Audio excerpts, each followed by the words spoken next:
Hola chicos, ¿cómo están? Espero se encuentren muy bien. Como todos los días que los puedo saludar a través de videoconferencias o a través de videos, pues deseo que estén gozando de mucha salud, que Diosito los esté bendiciendo a ustedes y a las personas que quieren. Tal como ustedes han podido observar, pues a lo largo de la semana pasada y esta semana, pues estamos viendo de lleno, estamos leyendo, adentrándonos a cada uno de los artículos que constituyen nuestras garantías constitucionales o bien nuestros derechos humanos, ¿verdad?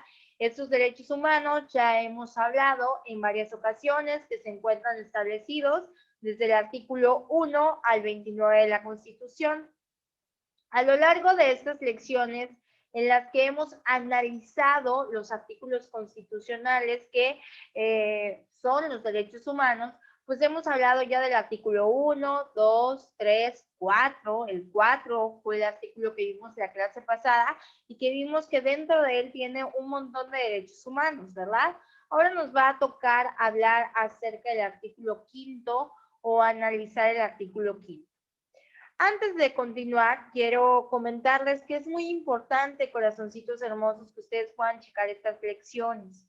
¿Por qué? Porque aunque ya hablamos de estos temas en el segundo parcial, pues no los vimos analizados, no los vimos de lleno profundamente. Vimos a estos artículos como una clasificación de los derechos humanos y a grandes rasgos les decía yo de qué trataba cada artículo, pero ahora lo estamos viendo ya de manera completa, de manera profunda. Bien, corazoncitos, vamos a empezar, ¿no? Espero hayan disfrutado su día de descanso, espero hayan, pues descansado, se hayan quedado en casa, hayan sacado los pendientes que teníamos que hacer, porque pues ya la vida de adulto es puro pendiente, ¿va? Bueno, ustedes todavía están jóvenes. Bien, chicos, vamos a iniciar con el análisis del artículo 15. El artículo 5, tal como les había comentado ya en clases pasadas, pues es el fundamento jurídico del trabajo en México, ¿no? De esta libertad y derecho que tenemos a trabajar. Este artículo habla de que a nadie, a ninguna persona se le puede impedir que se dedique a la profesión, industria, comercio o trabajo que más le acomode, siempre y cuando cualquiera de estas ocupaciones pues, sea lícita, ¿no? De tal manera que si ustedes quieren ser enfermeros, trabajadores sociales, abogados, médicos, administradores, si ustedes quieren ser ingenieros petroquímicos, si ustedes quieren vender sabritas en la banqueta, si ustedes quieren vender aguas frescas en la banqueta de alguna avenida, si ustedes quieren ser albañiles, cargadores, lo que sea, corazones. A nadie puede prohibirse. Ustedes tienen la libertad completa, es un derecho humano, que ustedes tengan esa libertad completa de elegir a qué se quieren dedicar. Entonces, chicos, nanay, nanay, ¿sale? Ustedes tienen la libertad entera de elegir a qué se quieren dedicar, a cualquier profesión, industria, comercio, trabajo, siempre y cuando sea lícito. De tal manera que si ustedes dicen, ay, profe, es que mi sueño es vender marihuana, ¿será que pueden dedicarse a eso? La ley es clara y la ley dice, sí, tienes libertad de dedicarte a cualquier profesión, industria, comercio, trabajo, siempre y cuando sea lícito. Y como vender marihuana o cualquier sustancia que altera nuestro cerebro es ilícito, es ilegal, pues obviamente está prohibido, ¿no? Me puedo dedicar a cualquier cosa siempre y cuando esté de acuerdo con la ley, esté dentro de la ley, sea lícito, ¿verdad? Sin embargo, hay situaciones en las que esta libertad tiene un frenito, ¿no? Sí, nos podemos dedicar a lo que queramos, siempre y cuando sea lícito, pero hay ocasiones en que esta libertad tiene un frenito. Y la ley es clara. Menciona el ejercicio de esta libertad, pongan mucha atención aquí, chicos, solo podrá vedarse por determinación judicial cuando se ataquen los derechos de terceros o por resolución gubernativa dictada en los términos que marque la ley, cuando se ofendan los derechos de la sociedad. Nadie puede ser privado del producto de su trabajo, sino por resolución judicial. Bueno, aquí la ley es muy clara, chicos. Sí, todos tenemos la libertad de elegir a qué queremos dedicarnos, siempre y cuando sea lícito. Sin embargo, esa libertad tiene un frenito. Y el frenito es que cuando haya una resolución por parte de una autoridad competente en la que diga, hey, ¿sabes qué? Ojo, por tanto tiempo no te puedes dedicar a esta actividad. ¿Por qué? Porque es una sanción, por ejemplo. Les voy a dar ejemplo. Un maestro que acosa a una niña o que acosa a una joven, ¿no? Se le tiene que otorgar una sanción a ese delito de acoso sexual y una de las sanciones pues es precisamente privarlo de su ejercicio profesional, ¿sale? Por lo tanto, si hay una resolución judicial que dicte que la persona no puede dedicarse a dar clases derivado de una acción que hizo, entonces es totalmente legal y esta libertad pues se corta un poquito, ¿no? También, por ejemplo, cuando a un médico se le recoge la cédula profesional por malas prácticas en su labor, también esta libertad es totalmente legal, que se corta un poquito. Y la ley culmina diciendo que nadie puede ser privado del producto de su trabajo, sino por resolución judicial. Este fragmento, chicos, se refiere a que a ninguna persona se le puede quitar pues los frutos que le deje el trabajo, las ganancias que le deje el trabajo, que en este caso pues generalmente es un salario, ¿verdad? Sino por resolución judicial. ¿Por qué? Porque hay cierto tipo de excepciones en las que sí se le puede privar del fruto de su trabajo a una persona. Ejemplo, cuando debe alimentos, ¿no? Cuando es un papá que no le pasa gasto a su hijo, la esposa viene, le pone una demanda de alimentos y por resolución judicial cada quincena se dicta que el 50% de la nómina sea de su hijo, ¿no? Por ejemplo, ahí se le está privando del fruto de su trabajo, pero es totalmente legal, ¿ok? Bueno. Vamos a continuar hablando del artículo, ¿no? Ahí también la ley dice, la ley determinará en cada entidad federativa cuáles son las profesiones que necesitan título para su ejercicio, las condiciones que deban llenarlo para obtenerlo y las autoridades que han de expedirlo. Por ejemplo, chicos, en este apartado, pues establece aquellas profesiones que necesitan título profesional para su ejercicio o que necesitan cédula profesional, ¿no? Por ejemplo, el trabajo social es una de ellas. Para que ustedes puedan ejercer legalmente el trabajo social, pues tienen que hacer todo un conjunto de trámites para obtener su título profesional. El servicio social es un requisito para poder obtener su título profesional. En el caso del abogado también. En el caso de médico, aparte del servicio social, necesitas hacer un internado. Entonces, esta situación va cambiando, depende de la licenciatura o de la profesión de que se trate, ¿verdad? El artículo también continúa diciendo que nadie podrá ser obligado a prestar trabajos personales sin la justa retribución y sin su pleno consentimiento, salvo el trabajo impuesto como pena por la autoridad judicial. ¿De qué habla esta parte del artículo? Bueno, fácil, chicos. A nadie en el mundo, bueno, en México sobre todo, esta ley habla de México, a nadie en México se le puede obligar a prestar su trabajo o a trabajar sin sueldo, a nadie y sin su voluntad, porque acá recordemos que en México, ya lo dice el artículo 1, está prohibida la esclavitud, de tal manera que en México, chicos, a nadie se le puede obligar a que trabaje de gratis o que lo haga sin su consentimiento, ¿no? Aquí todos trabajamos porque queremos recibir un salario y porque el trabajo que hacemos, pues estamos de acuerdo en hacerlo, ¿no? Hay una excepción, el trabajo impuesto como pena. Hay cierto tipo de delitos que el juez, por ejemplo, considera como pena el trabajo comunitario, ir a recoger basura, ir a los asilos ancianos. En esa cuestión, pues sí nos pueden obligar y sin sueldo alguno, ¿verdad? En cuanto a los servicios públicos, dice este artículo, solo podrán ser obligatorios y sin paga el de las armas, el de los jurados, así como el desempeño de los cargos de consejiles y los de elección popular directa o indirecta. Las funciones electorales y censales tendrán carácter obligatorio y gratuito pero serán retribuidas aquellas que se realicen profesionalmente en los términos de la Constitución.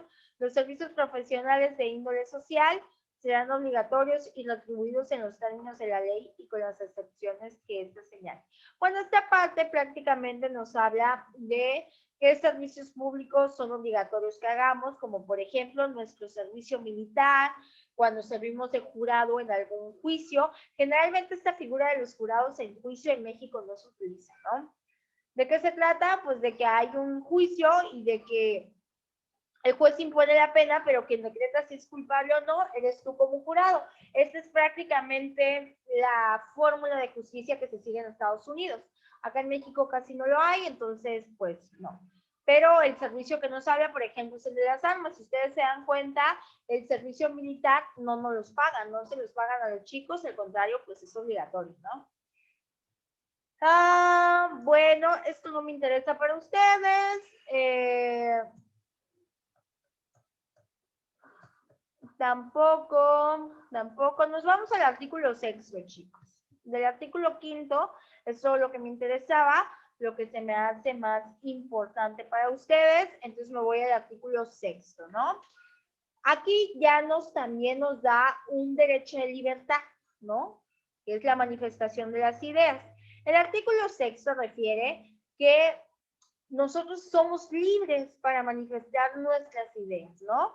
Ninguna de las manifestaciones de nuestras ideas tiene que ser objeto de alguna pena judicial o administrativa, sino en el caso de que esté atacando la moral, la vida privada o los derechos de terceras personas, que nuestra manifestación de ideas provoca algún delito o perturbe el orden público, y además establece que tenemos derecho a la información y que este derecho debe ser garantizado por el Estado. Voy a explicar un poquito de qué se trata este derecho. Nosotros, chicos, tenemos derecho, lo marca la Constitución, es un derecho humano, una garantía constitucional, a decir, a publicar lo que queramos, lo que nuestras ideas nos dicten. Si yo pienso que el mundo está loco, puedo publicar que el mundo está loco. Y eso no tiene por qué ser objeto de una pena administrativa, de una pena judicial. Sin embargo, si en esa manifestación de ideas yo llego a dañar la moral, la vida privada de una persona, el ejercicio libre de los derechos de una persona, o con mis manifestación de ideas llego a manipular a las personas de tal manera que puedo provocar algún delito o alterar el orden público, ahí sí puede ser objeto de perseguirse como un delito, ¿no? Por ahí hay un principio de los derechos humanos precisamente que dice, mi libertad termina cuando empieza tu libertad. De tal manera que yo tengo derechos, claro, pero si en el ejercicio de esos derechos daño el ejercicio de los derechos de otra persona, entonces yo ya no estoy ejerciendo una libertad adecuada, estoy en un libertinaje, ¿no? Entonces lo que tenemos que cuidar a la hora de manifestar nuestras ideas. ¿Tenemos derecho a hacerlo? Claro. Sin embargo, en ese derecho no incluye el derecho de dañar la moral de otra persona, de dañar a otra persona, de obstaculizar el ejercicio de los derechos humanos de otra persona, ¿no? Toda persona tiene derecho a libre acceso de información, ¿no? Así como buscar, recibir y difundir la información de ideas de toda índole. Entonces, todas las personas acá tenemos derecho al acceso a la información, ¿no? El Estado tiene que garantizar nuestro derecho de acceso a la información, a las tecnologías de la información y la comunicación, los servicios de radiofusión, telecomunicaciones, etcétera. Y acá ya se incluye el de banda ancha e internet. En la realidad, pues no se da, ¿no? No toda la república está conectada, pero pues se supone que es un derecho humano, ¿verdad? Para tales efectos, el Estado pues tiene que crear condiciones adecuadas, ¿verdad? Bueno, acá pues ya habla más o menos de cómo se llevará a cabo el acceso a la información, entonces aquí pues ya no lo vamos a leer. Prácticamente esta parte habla del acceso a información del Estado, ¿no? Por ejemplo, si tú quieres conocer cuánto gana alguien, si tú quieres conocer en qué se gasta su, sus viáticos el presidente, hay cierta información que sí podemos acceder a ella, pero hay otro tipo de información que se considera clasificada y que se supone que se guarda para el bienestar de la República, y esa información, aunque tenemos el derecho humano a la información, no es obligatorio que nos las den, ¿verdad? Y el artículo séptimo, ¿verdad?